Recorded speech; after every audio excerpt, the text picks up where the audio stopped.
All right. Hopefully you know by now, I try to make your feels versus real. Everybody says you want to feel, but this is really what you're doing. I always try to make your feels versus real the same. I think that's more important than anything. What you're trying to feel in a golf swing should be what you're trying to do with your golf swing. Let me turn my lights on. Okay. So this morning, I came up with something that might help some of y'all out. If you get in your address position, square your hips, make sure that this hip is wanting to get rotated correctly, and put your hands just down for right now. Your hands should be hanging right over your toe line, and your hip, when you're here, and you turn down and bend the knees a little bit, your hip should really be over toward the back end of your ankle. That's how you know you're in a good position. But what I want you to try this morning to feel something. So here you are, squared the hips. These are hanging down. I want you to start moving your hands back, but you can only go so far, so you realize you have to make a turn. But I want you to keep your left arm as straight as possible for right now. So your right arm is going to have to go back up here to get out of the way.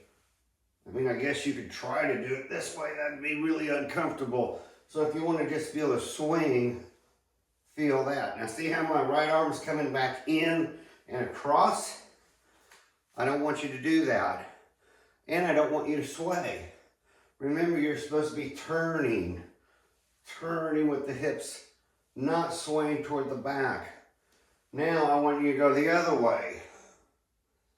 The left arm is going to have to get out of the way, and now the right arm is going to go through.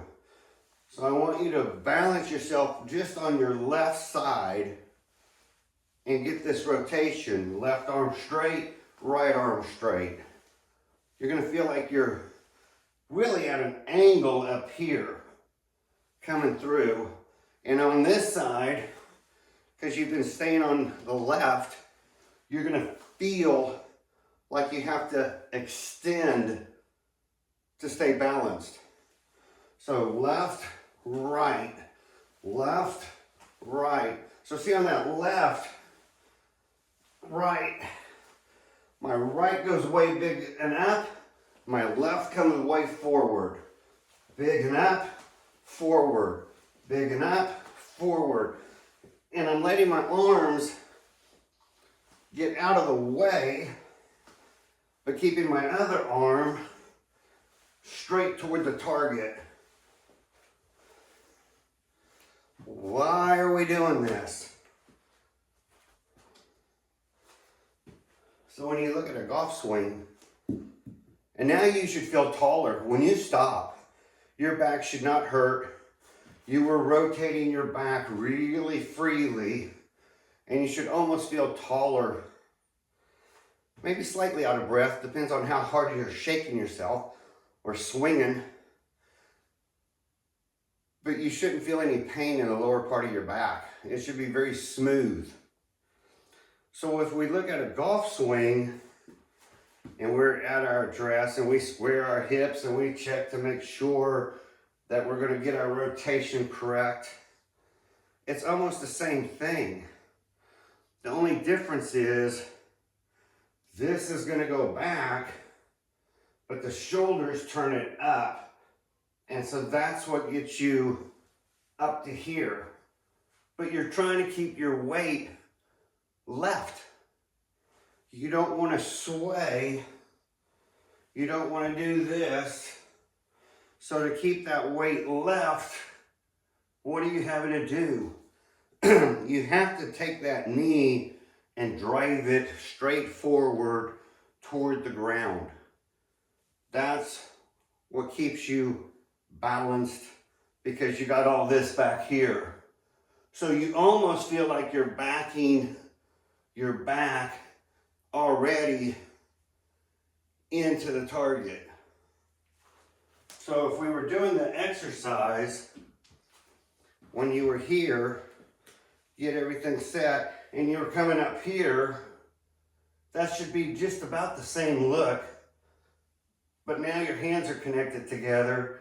So now as you come down, you want to feel the right arm starting to straighten you toward the target. So you're coming from up here, down and through. That should keep you from that casting motion. You're not going to want to cast because now your right hand from here can't get back to the target. And you're going to feel that. So if you start off with your hands here and get this motion through the ball, your left hand has to swing out of the way over here. Conversely, your right hand has to get back over here. And not to feel the sway, you have to stack yourself. Oh, stack and tilt. Tilting, stacking. You're stacking yourself. And the only way to do that is to get the... Now, you're not going to do it ridiculously. You don't want to lean further forward. This is just simply about balance. You're coming around. So the knee might tend to drop in just a hair instead of going straight out. Straight out would lock this knee up too much and really be and stress your knee. You don't want to feel stress. You want to feel like it's supporting you. So there might be a little bit of a dive in, dive out, dive in, dive out. Don't get too wrapped up in your head. Let the arm swing, pulling through. Well, what is this coming through? That's the angle of attack. And so when you're looking at a golf ball and your club angle wanting to come through, that angle of attack hitting down on the ball, you got to produce that angle. So then I can get a good angle coming down. So I just have to get my left arm and right arm to come over and straight, but you never want to drag the handle. Why do we say don't drag the handle through? You're going to stand up. You can't drag the handle. Remember on this, our handle, our left, had to eventually get out of the way. Same with the club.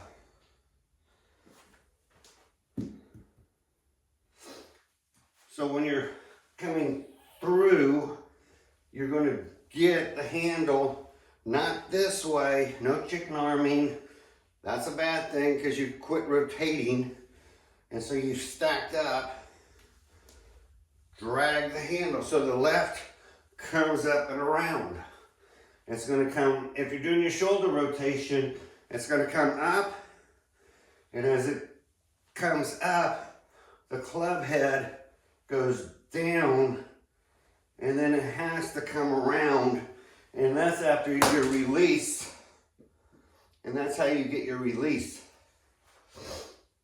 Don't get too complicated, but if you start getting that feeling, you're gonna enjoy it. You're gonna start knowing you're hitting down toward the ground. That last shot, I topped it. I'll always tell you my mistakes. Keep your hands, the last part, keep your hands always as low as possible. If you're still topping, which I've had some topping issues lately, not many, get that angle through the ball. I'm releasing too far back here for some reason right now. I'm not getting my left far enough down and I'm stalling somewhere. I need to be through that ball.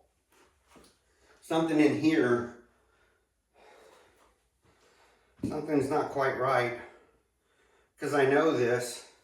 And so that's why I'm bringing you up this lesson this morning, is to teach you how to get enough club onto the ball without hitting, it's gonna hurt, without hitting that.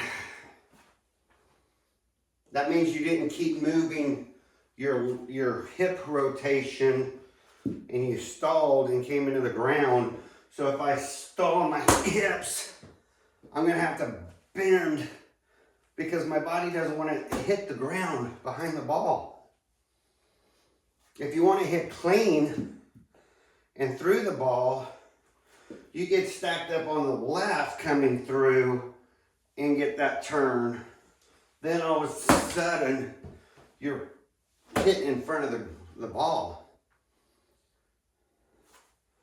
So you can't have any sway this way. So that's why you got to teach yourself. See how that left knee goes out, this comes around, but you don't want to lock this knee up. You're not doing this. Try to get the camera angle. You're not doing this. You're learning how to turn and keep this flexed. You really shouldn't have to concentrate on your right knee. You should really just be concentrating on the left knee. You should really be concentrating on the right side coming up and through the ball. See what happens when I add the little pause? That little pause in the back lets me set my club and hit through that ball cleanly. If I don't pause in the back and I'm a little too fast, that's when I top them, because I'm out of sync. All of golf is getting synced in and making your turns proper. Your hips are turning, your shoulders are turning because they're rotating, your arms are coming down, and you're making that turn. And so that's why when we say we want your arms coming down, we're not saying take your handle and try to pull it through here.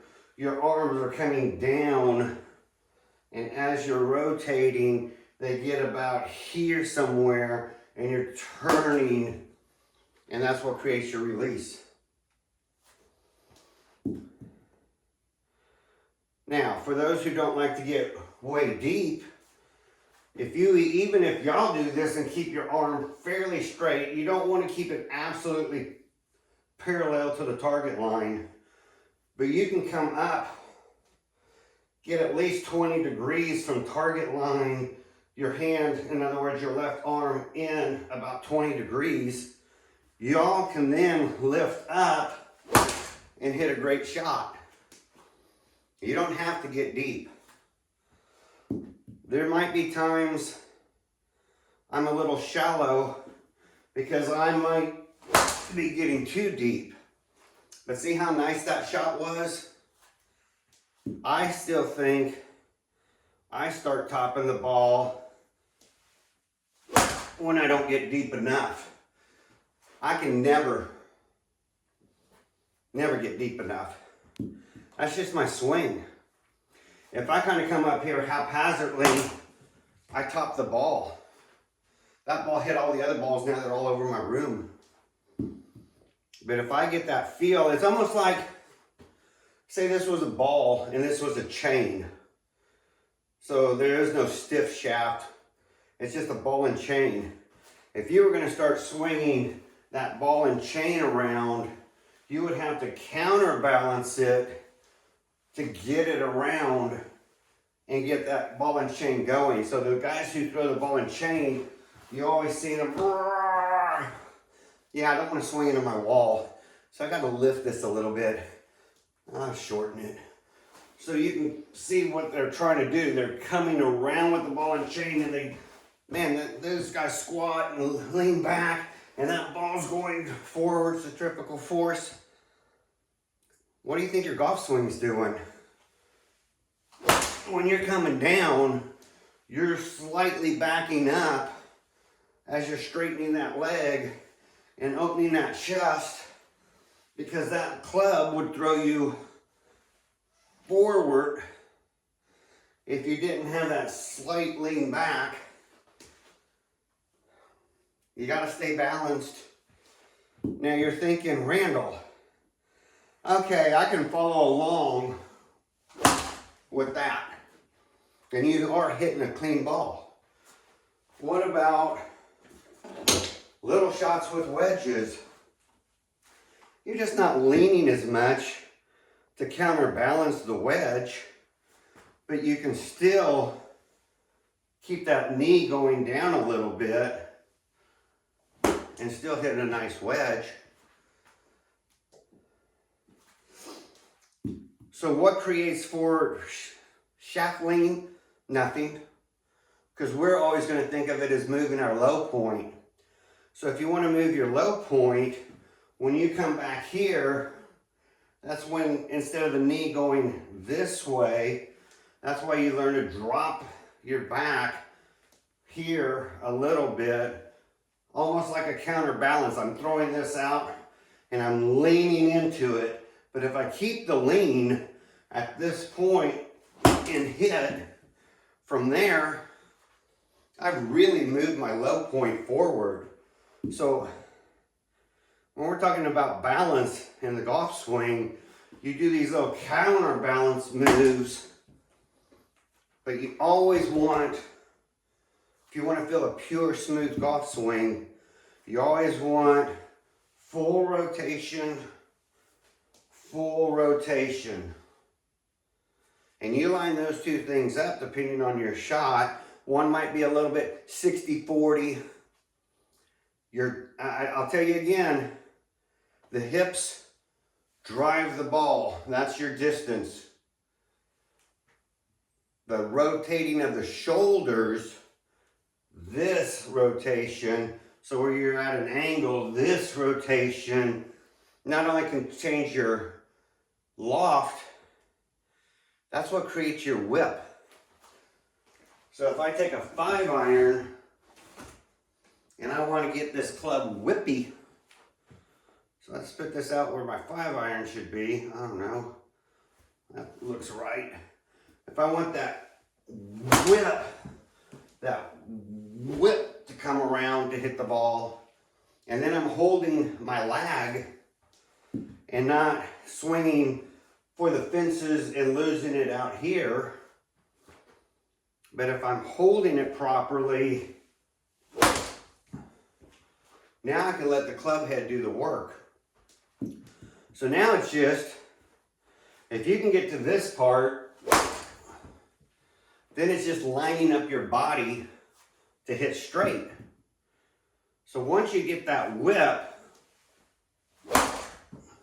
look at how far back I'm moving my club. Crazy, crazy man. Big, big turn.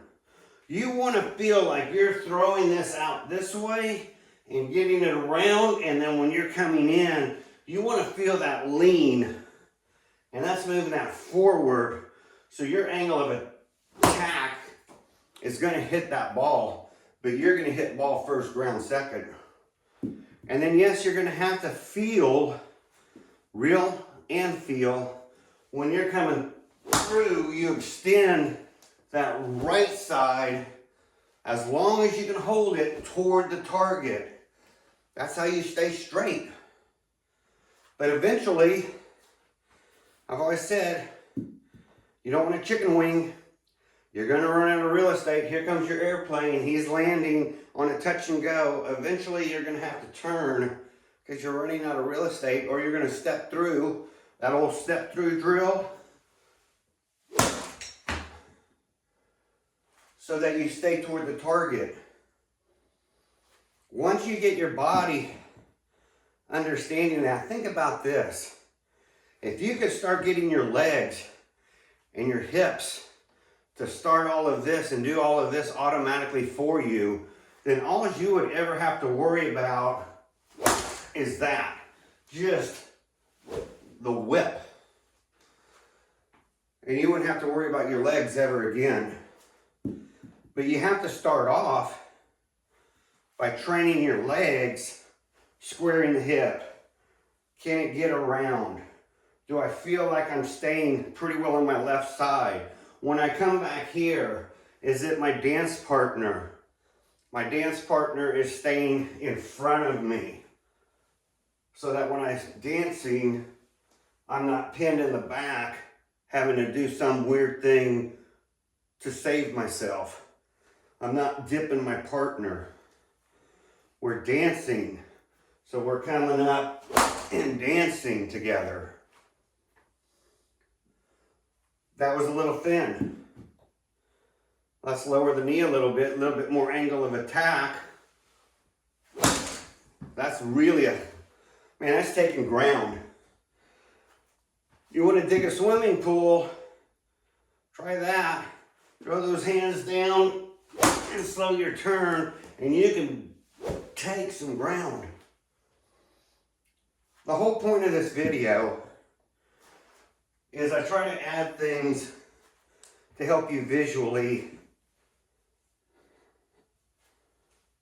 so that you can start feeling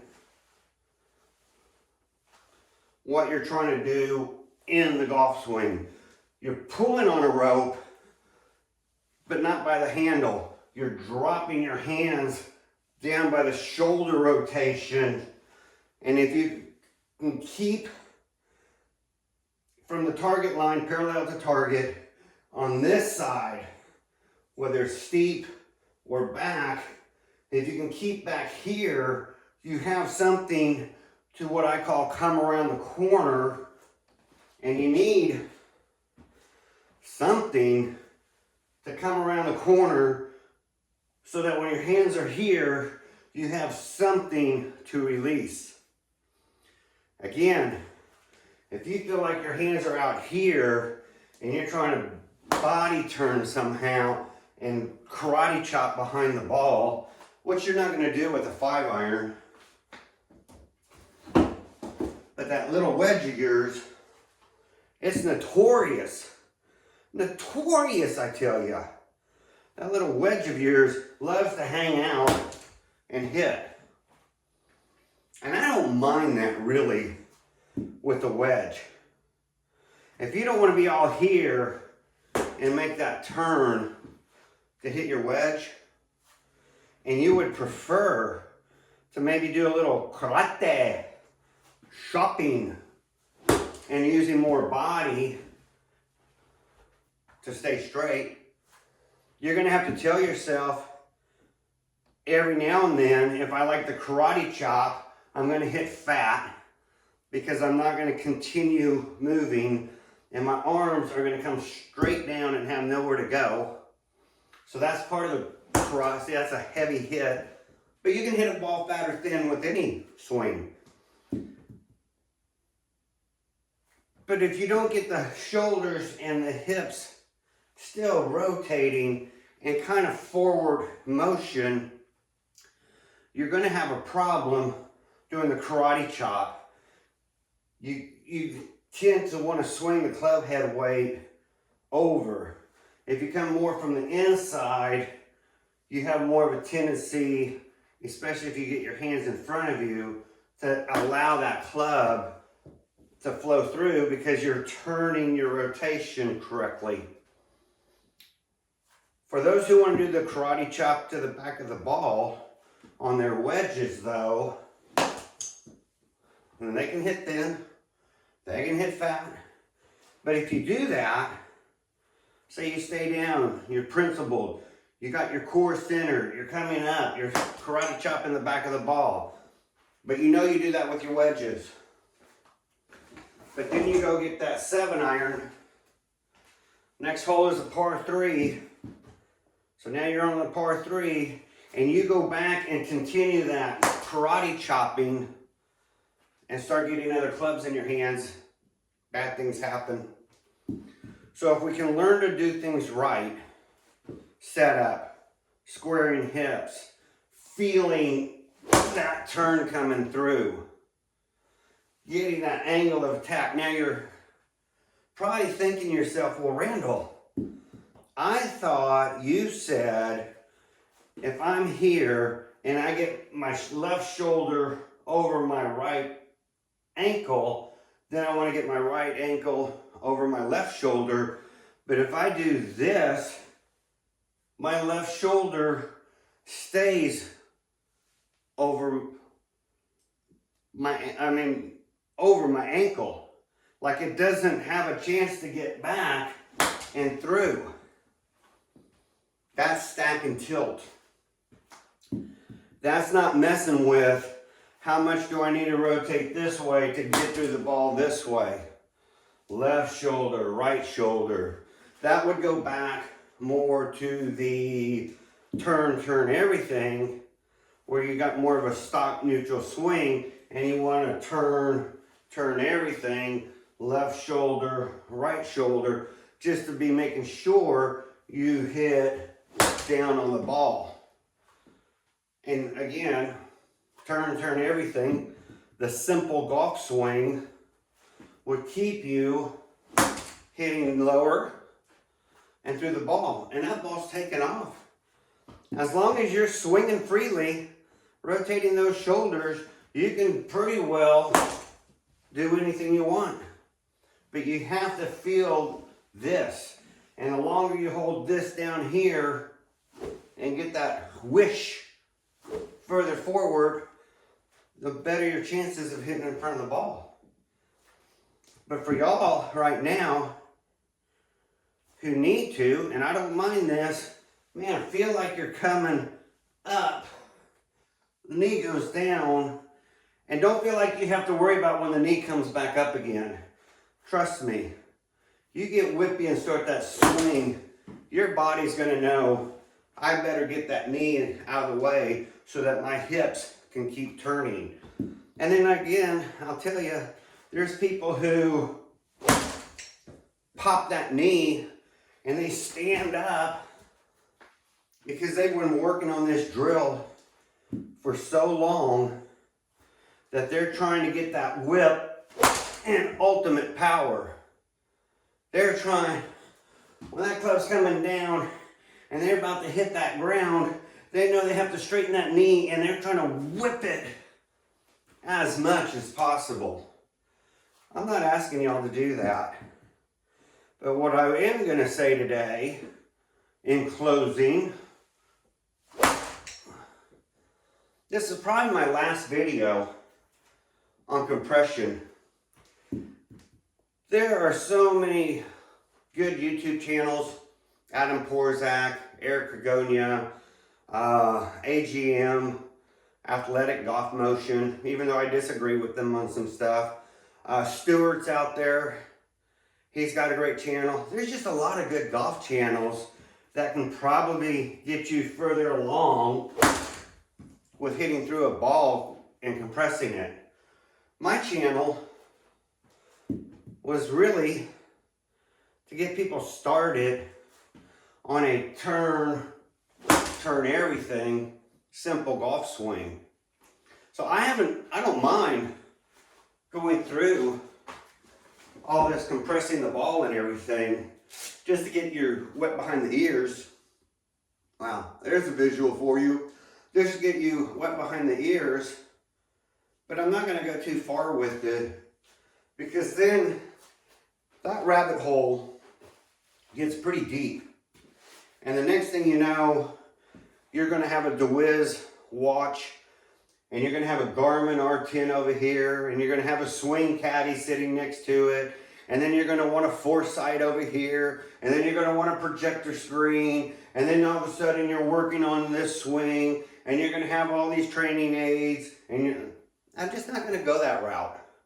So for those who have gone through this series, this might be, I don't know, 36 or 37 videos long, a couple shorts. I hope you really enjoyed it. And if I add more content, it'll be like maybe more putting or chipping, maybe some fairway woods or drivers, so you understand, like on your driver, when you turn this way, keep your head back from that point on. So when you turn this way, you're hitting up on the ball for your driver to get it as far as possible. You definitely won't want to do this motion, hitting down. So there's some things I can still talk about. But as far as wrapping up compression, just to get you kind of understanding what it's going to take to move your body. But I tell you this, you go back to this, and you do this right, and learn how to stay down, and get that pushing off, coming around and pushing off, your back, you will really stand tall, and your back has no pain. And if you allow your arms to be noodles, they whip that club and you gain free distance because you're learning how to use the club head to whip through the ball. And that's worth learning, even if you want to go back to the turn everything swing. See you guys.